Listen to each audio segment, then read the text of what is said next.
60s, Steve Martin landed sketch writing jobs on shows like The Glenn Campbell Good Time Hour and The Sonny and Cher Comedy Hour. Throughout the 80s, he was all over the big screen like a rash, with comedies like The Man with Two Brains and Little Shop of Horrors. In 1988, he got to work with Michael Caine in the Frank Oz comedy Dirty Rotten Scoundrels. When I think back of all the movies I've made, I describe Dirty Rotten Scoundrels as the most fun I ever had on a movie between Frank Oz and Glenn Headley and Michael Caine.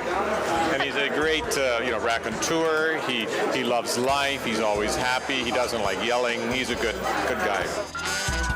In recent years, he's found a worthy sidekick in fellow writer and actor Eugene Levy, who co-starred in Bringing Down the House. There are a few things in the movie, kind of like little routines that we worked out, which I had a great time working on with Steve. I mean, the fact that here's a guy that I've idolized for a long time, and now I'm actually getting a chance to work out comedy bits with him. I mean, I got a big kick out of that. I mean, it was a real highlight.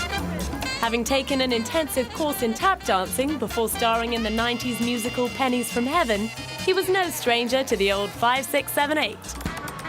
I liked dancing in this because there was no rehearsal, or very little. Just went out there, and the idea was I really didn't know how to dance, so I got to just flip myself around and just kind of have fun doing it. 2 years later, he was breaking barriers again by adapting his own novella for the big screen. Shop Girl, in which he starred opposite Claire Danes, brought out a side of Steve that is rarely seen on film.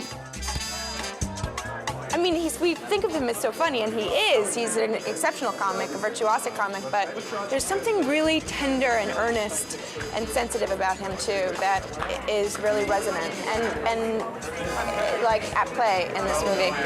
So. But a year later, it was back to the madcap comedy and manic mugging to reprise the role immortalized by Peter Sellers in The Pink Panther.